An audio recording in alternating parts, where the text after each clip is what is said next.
Welcome to LOA Today. I'm Walt Thiessen here with Rita Giganti and Linda Armstrong. Today is Friday, May the 1st. Happy May the 1st, everybody. 2020, 4 p.m. New York time, and wherever you are in the world, thanks for joining us for another episode of LOA Today, your daily dose of happy. And we're happy to be doing part 2 of a book that Rita brought to our attention last week called Working with the Law, 11 Truth Principles for Successful Living by Raymond Holliwell. And I have to admit, I'm still a little bit in shock, Rita, that, I hadn't heard of this book before. I'm glad you had, and it's an interesting book. Listen, I haven't heard of it either. If Spirit didn't bring it in, I would have never probably even known about it. Yeah. This is my first time reading it as well. Now, we've all read things about the law of attraction, but this man, and we're going back 38? 39, I think, yeah. 39?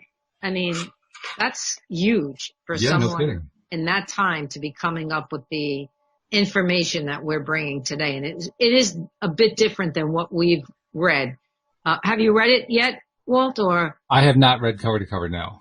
Okay. Linda, did you? Yeah, I did Law of Attraction and, what was the next one? The next 2 chapters, right? And, yeah. Law of Receiving. But you've never, you didn't through it. You didn't read through it yet, right? I didn't read the whole book yet. No, I'm only up through Receiving. Okay. Yeah. Okay, cool. Yeah, this is interesting. 'Cause, like I said, we've all heard of it, but, he presents it in quite a different way.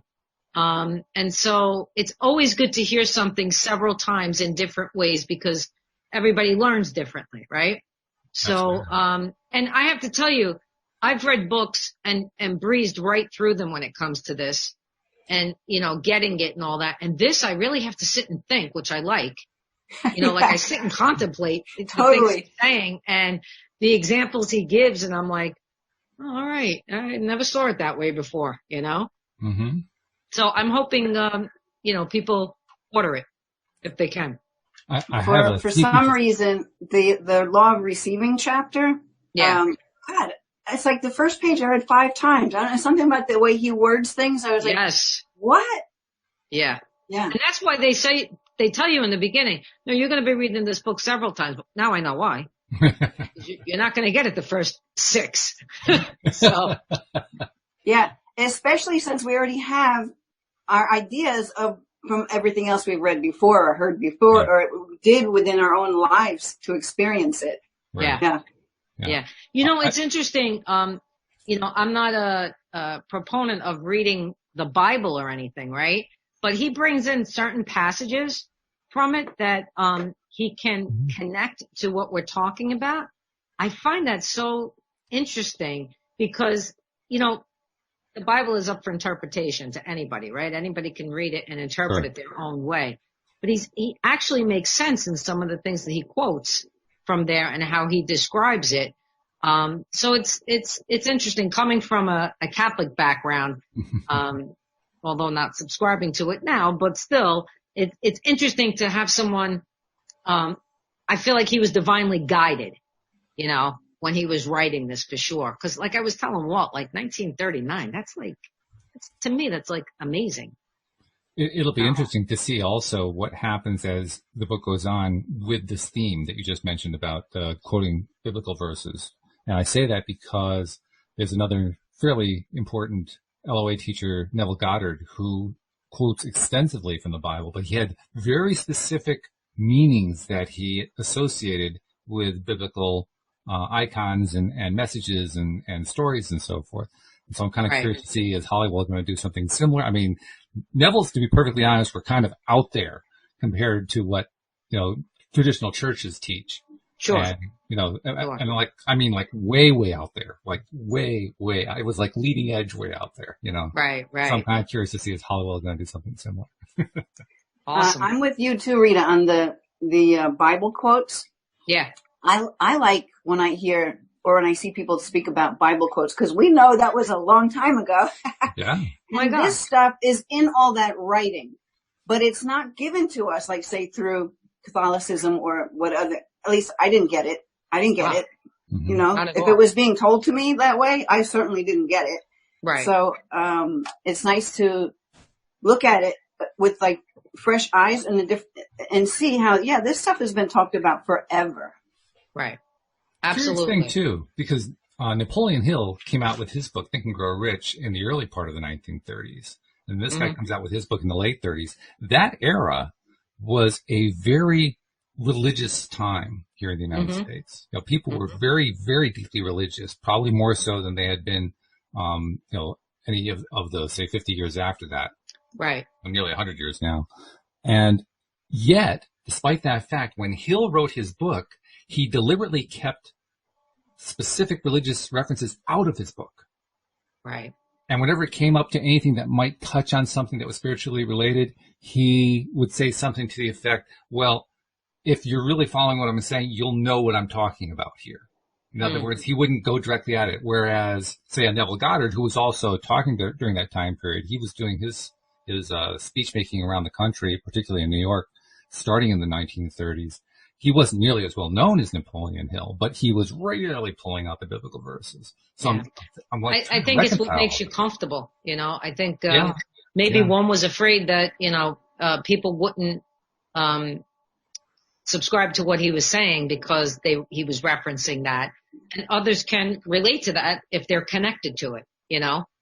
So Hill's publisher is on record as having said he wanted to have the more spiritual references pulled out because he didn't think it would be selling well in the mass media market if they were included, which is really ironic given the time. Interesting. Isn't it? Right. Yeah. Okay. Wow. And meanwhile, Goddard was basically rewriting the Bible. So, I mean,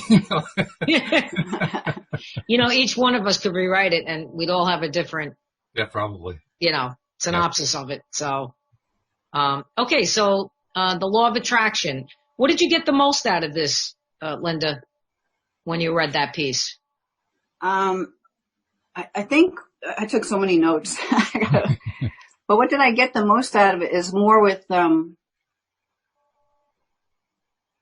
I have to look through my notes to see what really stood out the most. Okay. But I would and I took lots of notes. I guess the way he talks about, here, I put this one. Is this his quote? I don't remember now.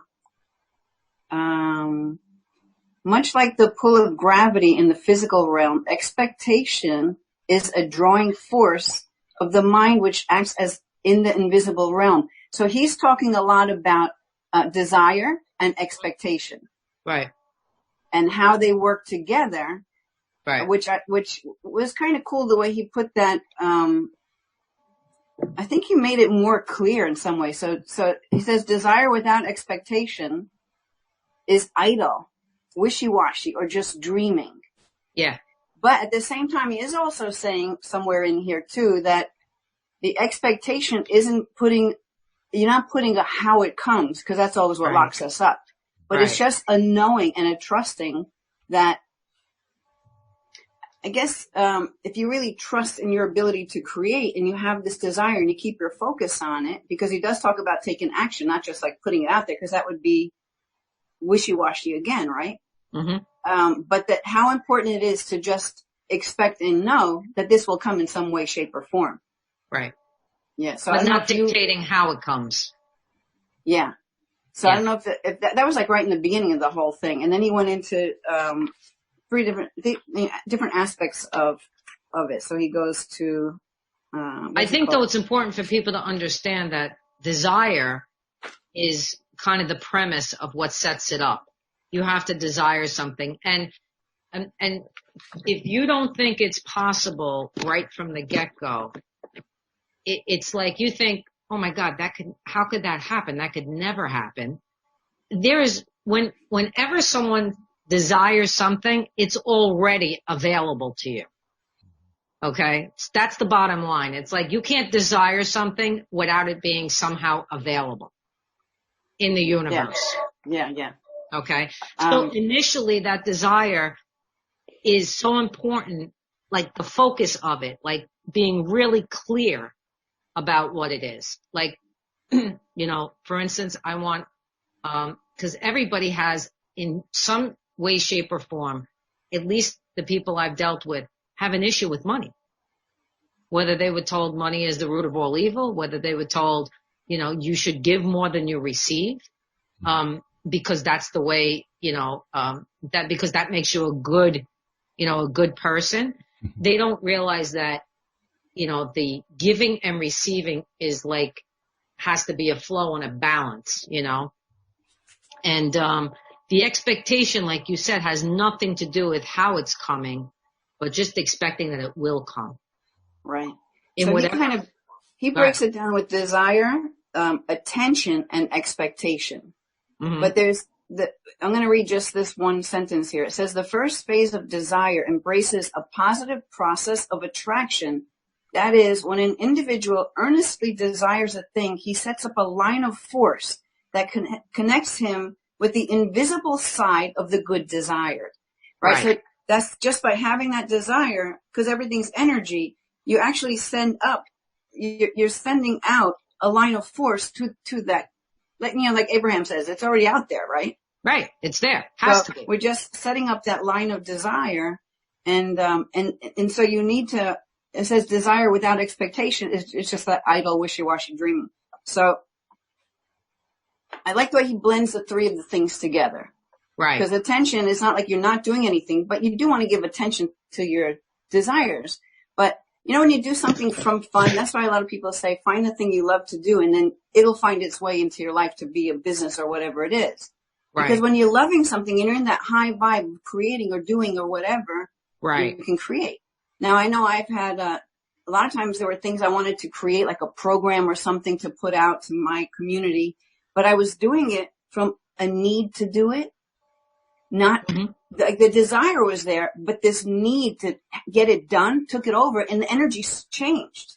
Right. So that energy became more heavy or more forced or more like a doing action that wasn't in that joy of the desire. Right. Or the expectation of how awesome this thing is that I'm building. It was more. So that's the thing that I find is a fine line with giving attention to something. Mm-hmm. You got to be careful what energy you're putting to that attention. And you might not even recognize if it's negative. No. I had someone pointed, Ro Rubinetti Capiello, she pointed out to me one time, she goes, you're creating this from the wrong energy. I'm like, what are you talking about? That's funny. That's an interesting point. And she pinpointed what my energy was, which was not a creation energy. It was a destruction energy. Right. Go ahead, Walt. I didn't know it. That's an interesting thing that you just said, because in the quote that you read, it made reference to connecting invisibly to your good desire.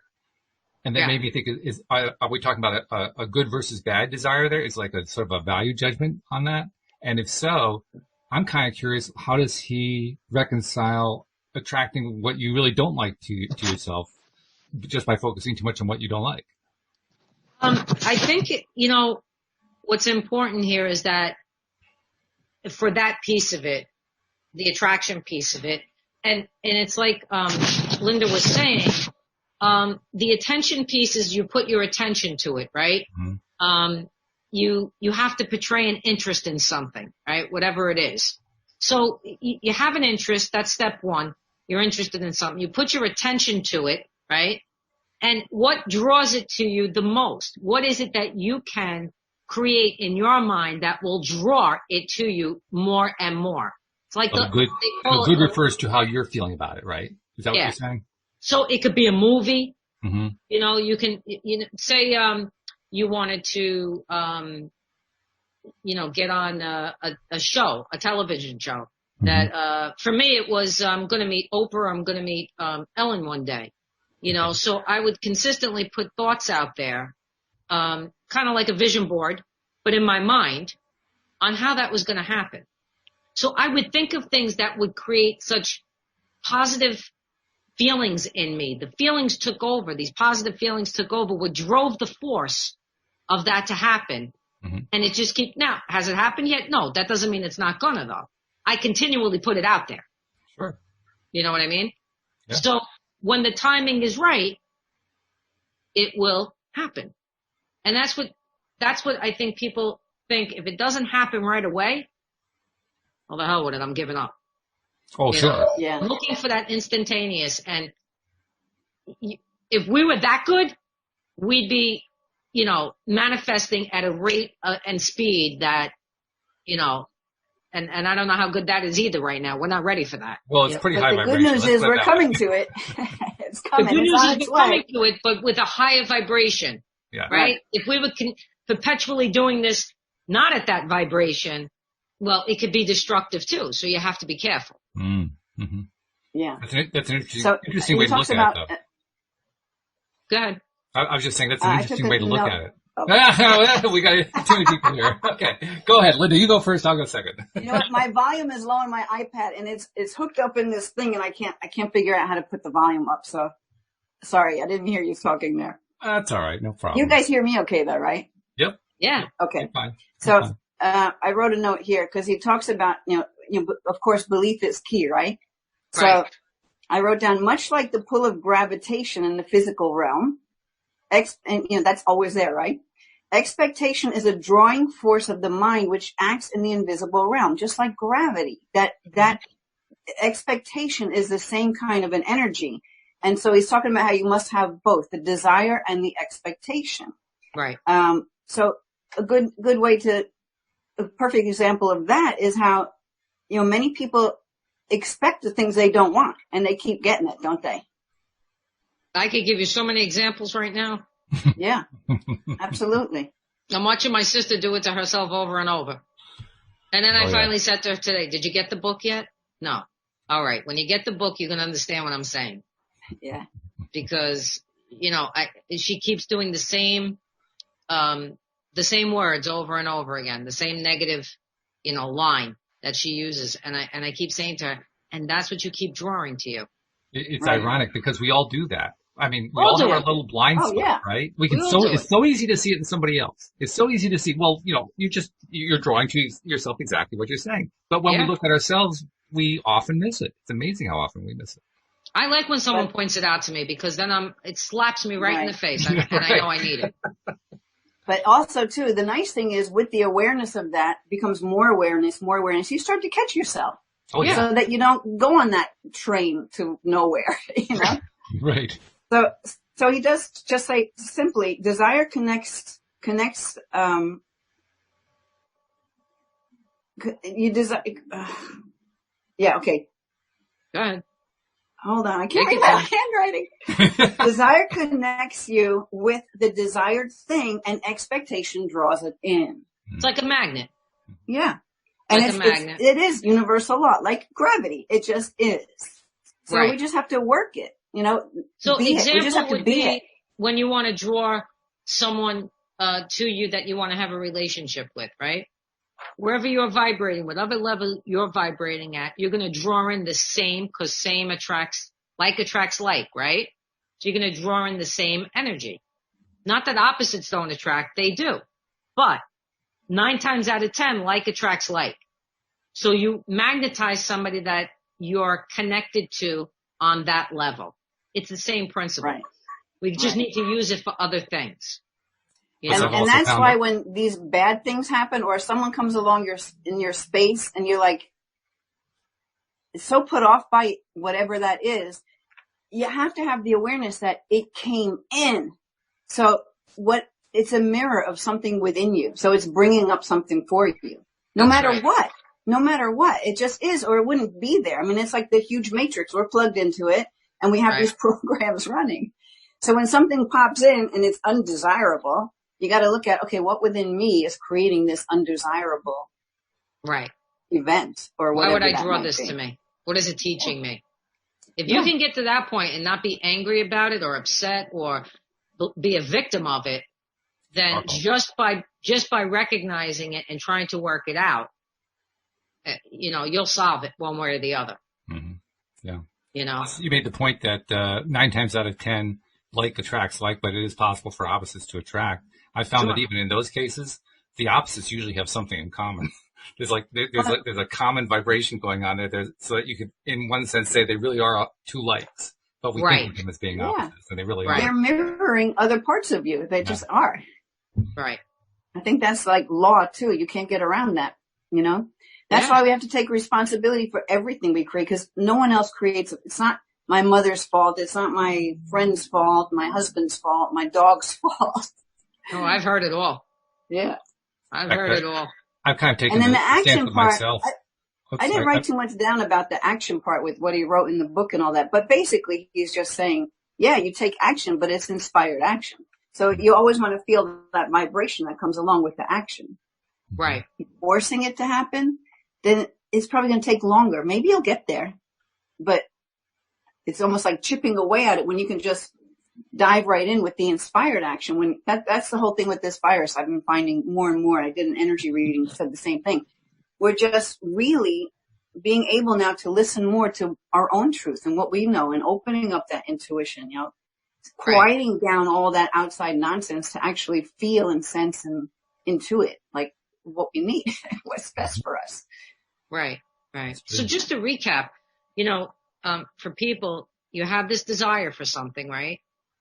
You have the expectation at the end, but in between we have interest, right? And things you think of that give you joy, think of it this way. It gives you joy. It gives you pleasure, right? There's a satisfaction to it. These are things that interest you. You have to have that in the mix before even the expectation is always there. That's always there. But in order for it to truly come to you in the form that, you're looking for, you have to have the interest. You have to have the attention. I want to add in a quick example before you go further because I might forget. You ever notice how, at least I've noticed it so many times, and I noticed, my husband noticed it, my son noticed it. All of a sudden you decide you want to get a certain kind of car or something. Right. You never saw them on the road before, but now you want to get that car, or now you purchase that car, and they're everywhere. Everywhere. They're everywhere. Yep. You just put it into... Yeah, go ahead, Rita. You just put it into the stream of consciousness, and that's why it keeps showing up now. Yeah, because the interest was so strong. Yep. That it's there. You gave your attention to it, and then you actually bought the car thinking, oh man, look at this. I got this great car, and everybody and their mother has it on the road. And you didn't see it before. Oh. You didn't see it, right. Exactly. Before. But, this is a great sentence I came across. As we direct our attention to our interest, this magnetizes our power of attraction, which draws to us much of the same type as our thought. That's why it always goes back to be careful what you think, because that's what you're going to attract, right? Yep. Yeah. Page 65. The mind is a magnet. That's it. That's it. I like this. There was some stories connected to this. I recall. I gotta see if I wrote one down. I know Walt likes to hear some of the stories in here. Absolutely. It says a young man came to me one day asking what he could do to increase his income.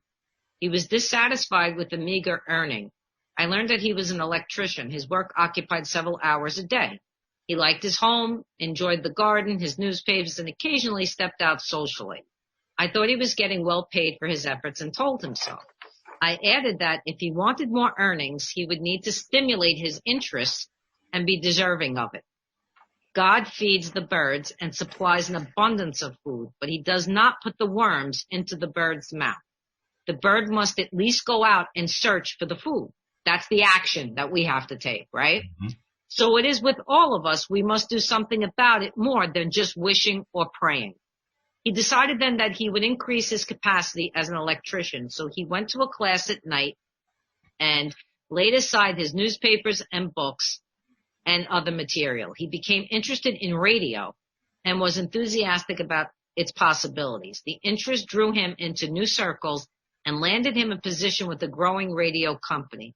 In a very short time, he had found a new pleasure and tripled his earnings. Okay?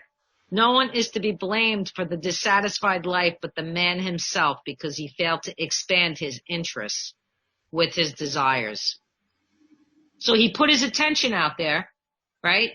He had the interest, put his attention to it, had the expectation, and now he wasn't even doing what he set out to do, which was be an electrician. He became a radio person, making triple what he was making.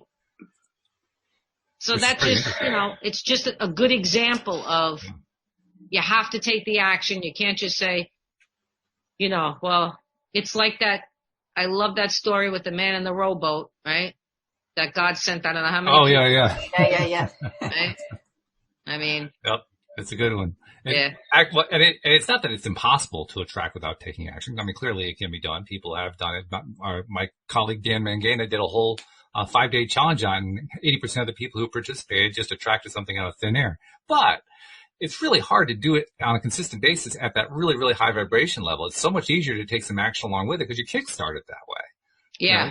You're not just waiting for something to come in because, well, I'm checking to see, is my vibration high enough? It's not here yet. I guess not. I got to raise the vibration more. You take some action that actually raises the vibration for you just by doing it. Absolutely. Yeah. Absolutely. Yeah. Yep. So you really want to just keep your attention on the higher goals, the higher vibration goals, and off of the stuff that pulls you down or makes you feel like it's out of reach or it can't happen or it'll never happen. Because that's just it's a dwindling spiral. You just can't get out of that. I love how he describes expectation. He says expectation is attention with intensity. Yeah. Your attention to something with intensity is really expectation, he's saying in the book. Mm-hmm. And he's right. It's just an active form of attention. That's what that is. So you have to believe in all the possibilities, and you have to know from the get-go that if you are desiring something, it's already there. It's just now, how are you going to manifest it? Like, in other words, it's already available to you. The supply is there, like we talked about last time. It's how are you going to bring it into your life? How are you going to bring it into your energy? And how fast can you do it? It makes me think of, I used to like to watch the, So You Think You Can Dance years ago in the beginning. And there was this one kid who won it, who didn't have any dance training at all. Mm-hmm. But he would dance in front of the mirror since he was as young as he could remember and imagine himself being famous and doing all this stuff. This guy beat everybody else out. And I'm not sure you had to do every style of dance, This guy's more of a street dancer, but that was his passion. He did every style beautifully and won the damn thing. Wow. Because he set that up. He never let go of that desire. He's always given the attention to doing what he loves and being successful at it. Like, I don't remember how he described it, but he was a star. Well, yeah, clearly that's awesome. he was attached to just loving doing it, regardless of what the style was. And he developed his own style by loving it so much that when it came to studying somebody else's style, that became second nature. It's like, oh, yeah, that's easy enough. I mean, I've done all kinds of stuff like that. I'll just latch onto that for a moment. Right. And, there's another. I would imagine, and it probably never crossed his mind that it would be too hard to do it. He didn't have the training or the teachers telling him you're doing it wrong or whatever. He just did it.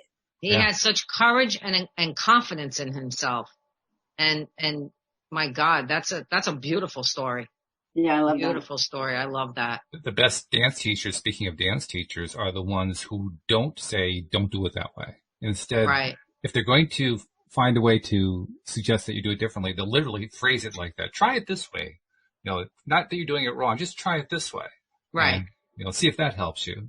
Not bringing in the negative connotation. Right. Because the minute you do that, you lose the person. When they keep it positive, when they keep it reinforcing, you're doing well, you just, try this other thing, you're basically telling the person, you have reason to be confident in your dance style. I'm just giving you some ideas on how to expand it. Right. How's our audience doing?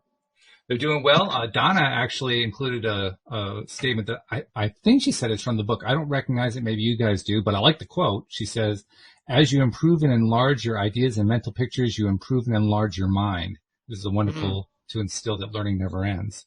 It kind of sounds like from the book. I just don't remember it from the book. But yeah, I'm not sure it is, but the quote is beautiful. The quote's good, yeah. Very apropos to what it's the expansion. And that's the key word there, the expansion. I wrote down a quote. Nasha said that she was having trouble logging in because of issues with the net. Nasha, you're not the only one. We've been having all kinds of tech issues before we started the show, so you're not alone. Don't worry. I quoted something, I think it's it's page 76 in my Kindle with the words as big as I put them. Who knows what page it is? You have the actual book, right? Right. To desire is to expect, and to expect is to achieve. That's right. Mm-hmm. Yeah. That's right. You always will bring it to you if you're desiring it, expecting it, and putting action behind it that's positive. Let's see. So what you're doing. Rita, was there a story in there? Because I wrote a note here. Example of a doctor that was known to heal people when others failed. Is that part of the book? So the story behind that was a really cool story. I can hear this. A prominent doctor was asked why it was that he was able at times to reach cases that others have failed to reach. He said, "I never expect a patient to be too far gone not to survive. I fish around my mind for some idea of what to treat, and sometimes those ideas are very simple and strange, but the moment something inside me clicks, I accept it and use it." He said he had never failed to help a patient when he firmly expected his recovery. So I want to liken this to, just because Spirit just kind of came through and said it, I want to liken this to Jesus. Because Jesus, when he healed someone, already saw it done. There was no, not sure if I could do this. Not sure, there was no questioning. There was, I'm putting my hands on somebody, or not even. I'll just walk by them, and they're healed. But what the piece that people don't realize is that the person on the other end needs to have the desire to be healed. Which was a key component of the stories, because the stories were usually about, Mr. Person who I'm going to heal who's lame. You believe is strong. Get up, walk. Right. Not I'm going to heal you. You're doing it. Do it yourself. Your belief and their belief that they can do it is what does it. Yeah. So when they, and I'm not saying Jesus is not a miracle worker. I am. He is. But we're all miracle workers. Yes. If we are in that position of that belief and the other person is in that same position, well, they'll get up and walk, talk, whatever it is they need to do at that moment. So I think, it's such a small story, like it's a paragraph, you know what I mean? But it's huge in the sense that this guy that he just never ever thought, oh, I can't help this person. They're too far gone. Then we have doctors that tell people, get your affairs in order. Now, that person goes home, right? That person goes home and they're completely done, devastated. They can't get past that piece, right? So your words and your intention and your energy behind it can certainly affect another human being. Now, the thing to remember, though, is the person that they're telling needs to say, oh, no, that's not my truth. Right. No, I don't need to get my affairs. You don't have to buy into it. Right. You see what I'm saying? But if they're in the mindset where they buy into it, then that could end everything for them. Right. Yeah. So there was a docuseries that I think it was The Truth About Cancer. I forget the guy's name who did it, but he's done a lot of these different docuseries. And he had stories and so many people talking about how they were told you have like days. Right. And that person was like, no, I'm not, I don't, that's not what it's going to be, and completely healed. And this one guy, anytime they moved him, another bone would break. All his bones were just breaking. And when they're interviewing him, they're seeing him at his son's baseball game, sitting on the bench. He's like, I wouldn't be here now if I listened to them. So he went, I guess, decided it wasn't going to be his truth and did all this natural stuff and healed himself. Yeah. And medical science recognizes this. Go ahead, honey. I'm sorry. Medical science recognizes this. They call it the placebo effect and the nocebo effect. Placebo meaning you believe you're going to get better, so you get better. Nocebo meaning that you believe you're going to get worse or you're going to die, and so you get worse or you die. Right. And it's documented. Both effects are very well documented. Yeah. In fact, I've been encouraged over the last few years that a number of major universities have created placebo departments to explore it and to study it further. Because for the first 40 or 50 years, they just it was something just to exclude from a double-blind study. It wasn't something to actually study. Now they're studying it, which is cool. Yeah. It's really cool. If you've ever read anything with, what's his name? Dr. Joe Dispenza. Oh, yeah. Right? Yep. And some of his colleagues, they're all about, this guy broken back, like I don't even know in how many places, and regenerated his own back with his mind. Yeah, you're talking about Joe himself. Yeah, Dr. Joe himself. Yeah. If anybody out there is listening and they don't know who he is or would like to understand a little bit more about him, he really is, I want to say he's like cutting edge, this guy. You know what I mean? With some of the stuff that he does. And, you know, and so I've tried some of it. Not easy, believe me, by any means, but it can be done. I've seen it. I've experienced some of it myself. Again, it's all what you feel connected to the most, but incredible stories about that placebo. No doubt about it. In fact, we were fortunate enough, Dan Mangina, who's one of the co-hosts, has been one of the team leaders at the Dr. Joe Dispenza workshops, and he brought in another team leader named Kim Lee Boda, who gave us even more stories about what it was like being at those workshops, and they are phenomenal. I mean, you're there, and these people are coming in with these really dread diseases and horrible chronic conditions, and they're getting up and walking for the first time in their lives, and they're healing, and they both describe it as just unbelievable to watch. Just be a part of it. It's some cool stuff. It really is. Yeah. It really is. It reminds me of this. Go ahead, honey. Sorry. There's this little book called Zen in the Martial Arts, and then I think Zen in the Art of Archery. I don't know which one it was, but this guy in there talks about having his hand crushed. And the way he healed it was he just would imagine he had all these little construction workers in his hand. He would do this all the time. He healed his hands with these little imaginary construction people within his hand. Yeah. That's awesome. Yeah. I love it. Cool. It's because it's like thinking from a child's perspective. Yeah. You know what I mean? Like a child would think like that. Listen, why not put little guys in there and fix it? Sure. You know, I mean, whoever it takes. I did a session with my brother once for a shoulder injury, and I was guiding him to, find his way of putting something in there. Cause like my father, I did it with my father. I brought this to what I do. My father put little surgeons, he had a shoulder thing in his shoulder, and it was helping him, right? My brother, he goes, oh, I got it. Okay, I know what I'm doing. I'm like, well, what? He goes, oh, I got all these little women in their bikinis, washing it out and fixing it. I'm like, all right, cool, whatever works for you. Yeah, that's what I'm talking about, see? Yeah. That's some good stuff. It doesn't matter what it is. Doesn't matter. But what did he do? He created desire, right?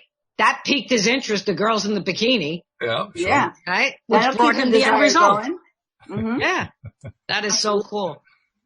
So, reading this law of receiving, I thought was very, very interesting because most of us know how to give, at least us healers and teachers and, we're very much of givers, but we don't necessarily know how to receive. And we also don't realize that has to be a balance as well.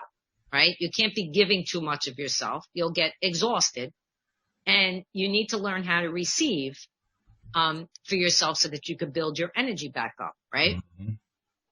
So, he says the mind is like a sponge. We squeeze it hard with our anxious thoughts, but not until we can release the pressure and allow the sponge to take its normal shape can it become absorbent and receptive again. Right? This is about the law of receiving.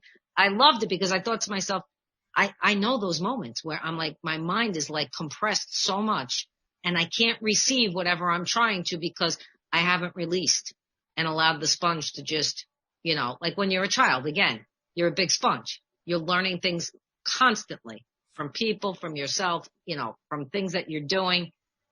I think that you also have to feel like you deserve to receive. People don't necessarily feel that either.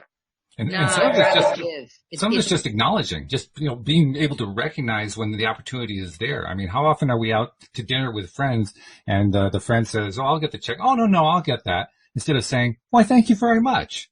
Right. We're not ready to receive it. We like to say we are, but, when the other person says, I'll take the check, well, no, I gotta take the check. I'm gonna pull the check away from you. And I feel like it's that way because sometimes in the back of your mind is, how does it look if I let that happen? Oh, sure. Right? You think they're gonna judge you for that. Which is a negative vibration. Instead, they're just, it's a nice gesture, and maybe you've been complaining, Jesus, nobody ever picks up the check, it's always me. And here it comes, and then you're like, I don't know if I should do that. What are they going to think? It's crazy. my mom's like that. She doesn't let anybody do anything for her, but she loves to do everything for everybody else. Right. So the thing is, when you don't allow someone to give to you, when you don't allow yourself to receive it, you're taking their joy away of giving it to you. Right. So really, if people can even look at it that way, it's like, oh, they want to do that. Well, who am I to suppress their desire to want to do that? Because then you slam the door in their face, right? It's like, right. oh, I just wanted to do something nice. Right. But, exactly. in this chapter, he also talks a lot about giving, but giving from the joy of giving, not giving wanting to get something in return. No expectation, yeah. 100%. Well, giving 100%. only to receive back. It's only for your own kind of a gain rather than wanting to just give from the good of your heart. Right. And that could be a monetary gain, or it could be somebody looking at you and going, wow, look what they did, Yeah. So I get it. Yeah. A lot of times when I'm giving even to a charity, I feel, they say, put your name and all that. I'm like, I don't feel the need. It's like, they don't need to really know. And that's just me saying, I don't need to put myself out there for people to know anything. Right. I don't need the recognition. I'm just doing it because I want to do it, kind of thing. Yeah. You're not doing it for the recognition, with this other purpose in mind. Exactly. And that's what stops things from coming to you when you do it for those reasons. You then stop the process of anything coming to you because of your motives, what's behind it. And I think I like that the most out of this, I don't know if we call it a chapter. I don't even know the chapters anymore, but it is a chapter. Yeah. Love receiving. And he does go into a lot with money here. What does money get out of constantly giving itself into hands that so eagerly grasp it?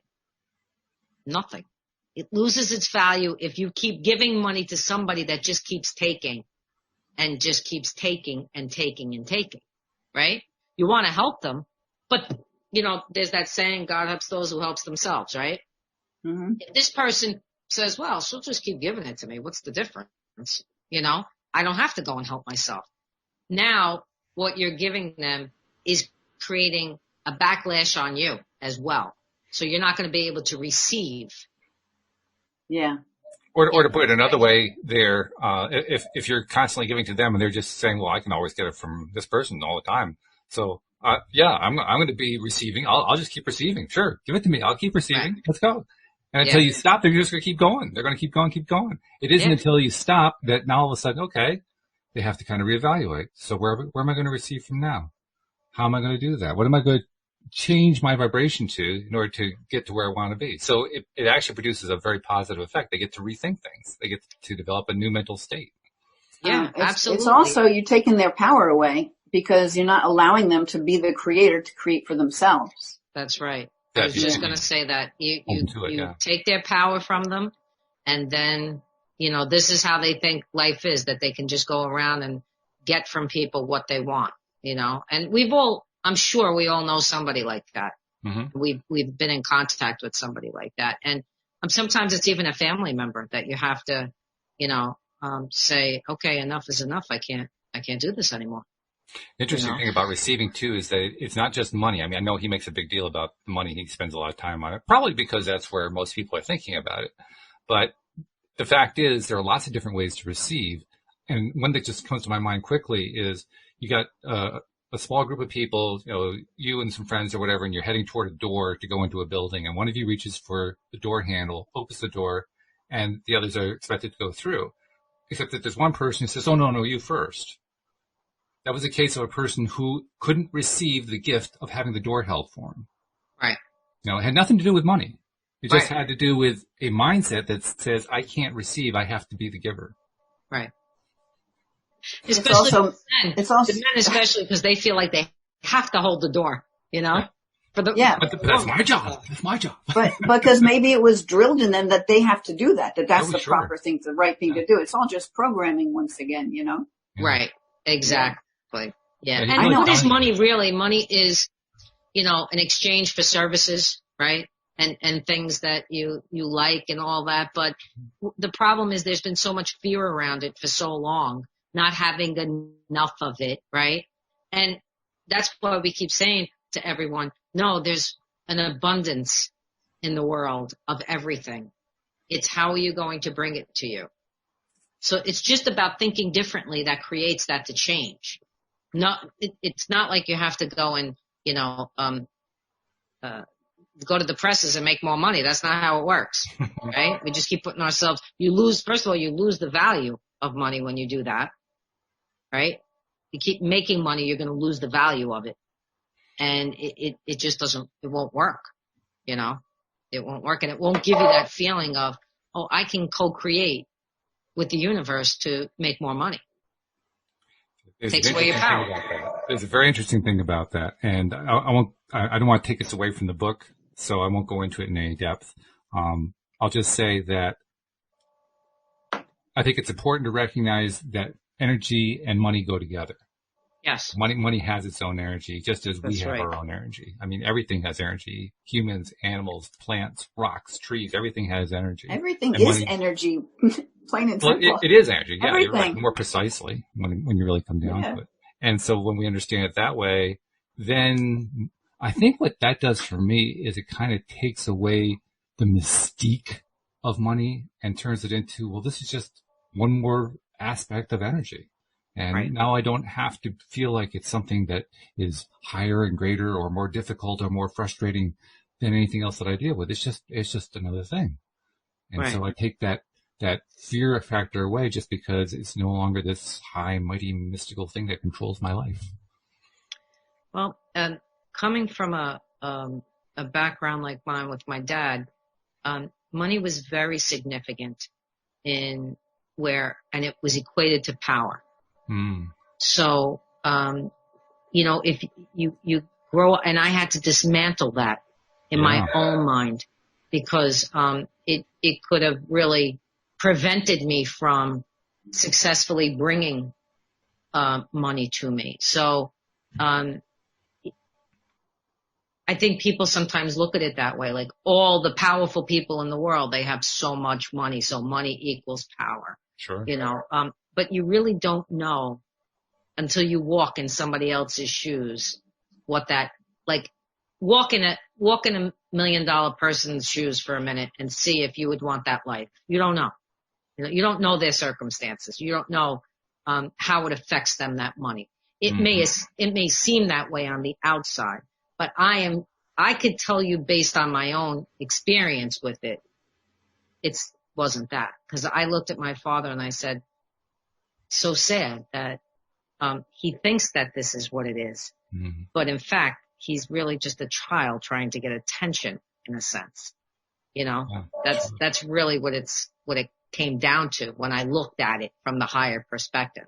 He's using the money to give himself what he thinks is power, but his power really comes from the inside of him and he doesn't know it. So he's using that in exchange. And eventually that doesn't work anymore. It will come to an end at some point.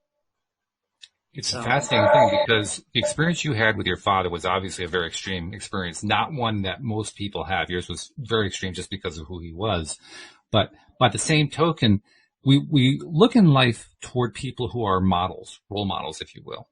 And the interesting thing that I'm thinking about right now is we like the role models that model for us well, that show us here's the way to do things. But we often learn more from the role models who show us now how not to do things. Your father showed you brilliantly how not to do anything. Oh my God, I couldn't ask for a better teacher where that was concerned. Yeah, right.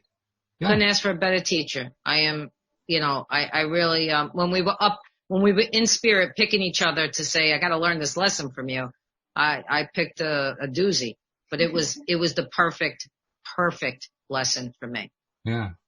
Because now I can share it, And you got so much value out of it. Right. Yeah. Exactly. So it's an interesting thing then. Therefore, no matter what our experience is, no matter what our upbringing was, no matter how poor we were or how rich we were or how crazy we were or how sane we were or boring or whatever, our role models are there to teach us something that's really useful for us. That is probably more useful than anything else. Again, that's why there are no victims. There are no martyrs. Everybody is here to do a job. Think of yourself, think of this whole thing as, I know we have actors and actresses, but, this is one big play here. We're casting stars and we're acting out things and learning from them in hopefully the highest and good way that we can, and moving forward in a better place. I have an example of a story here. Sure. A woman once gave her daughter, when she married, a home fully furnished. She set her son-in-law in a good business. The business from year to year was always needing more funds to carry it over, and she continued giving her money to him until it was almost exhausted.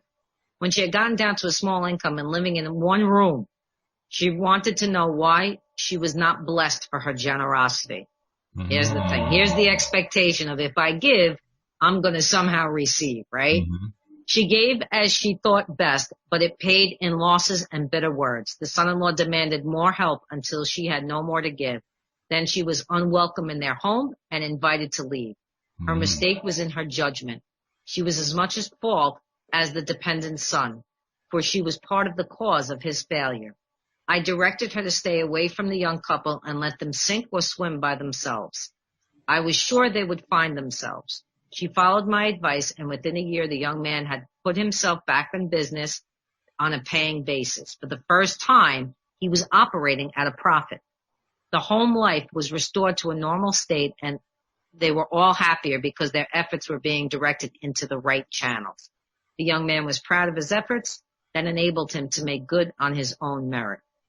So he says a practical interpretation of the law is, when you see someone making an effort to help himself, that is the time to assist him, but not to give of your substance to one who will not help himself, or at least try. Now, if she would have just kept giving and giving, if she had that money to just keep doing, well, all his, whatever lesson he was trying to learn, done. He wouldn't have been able to learn it. So, best thing that happened was she released him so that he could see he could do it. And in releasing him, she released herself. That's it. Yeah.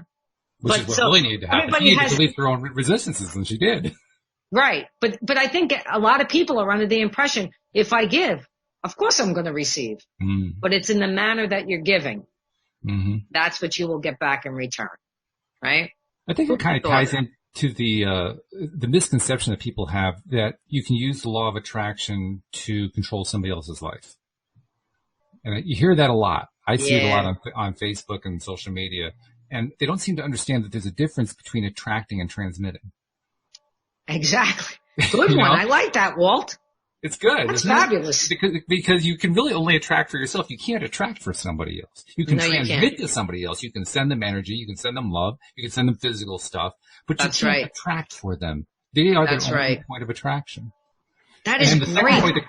The second thing that goes along with that you can influence them by you raising your vibration and living your truth. That energy does go out. And if those souls want to grab it, I know I've seen my mother change completely as I've changed myself. Absolutely, sure. And I didn't do anything to have that happen. Well, you did one very important thing. And that's what I was going to get to.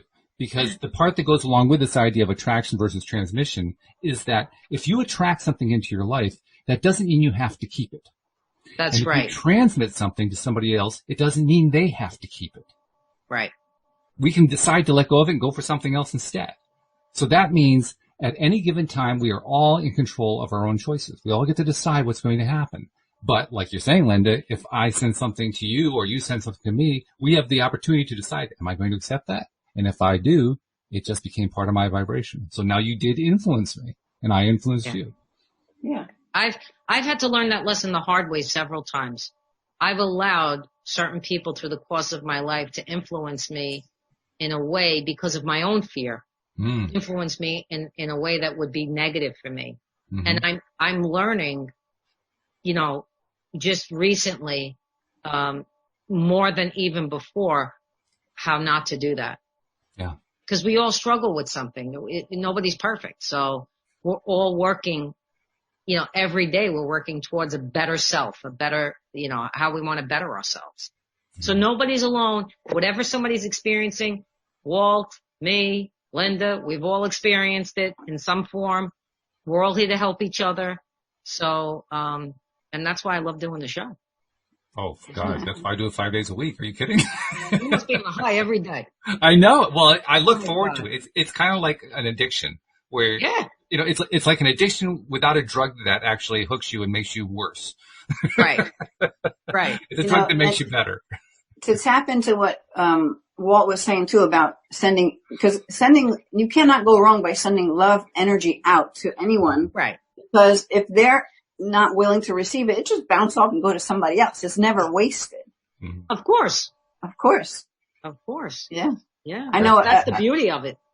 I walk through stores or parking lots, whatever, and I'm just like sending love. Most of the time, I don't always do it. Sometimes I'm not in present time or something. One time I remember I looked at this woman walking past me and I was sending love to her, and she looked at me and she's like, "Who you looking at, bitch?" I was like, Oops. So I was like, no one. Yeah. And I just went in, like I could have been put off by it, but I was like, oh, well, I guess she couldn't take it, you know. Right. Hopefully some of it seeps in, right? Right. But Right. she was repulsed by me sending her good vibes. Yeah, it was she like, could not boom. accept that. Oh, Yeah. well, Yeah. we'll pray for her too. Yeah. Those are the kind of people that really need the prayers, you know? Yeah. She was clearly in a resistant mode, and no, that's the way it was. That was a person who was saying, "No, thank you, I'm not going to keep it." And the vibrations were so different that even just seeing me in my like open state was like, no, can't have that. Mm. Yep. Yeah. Yep.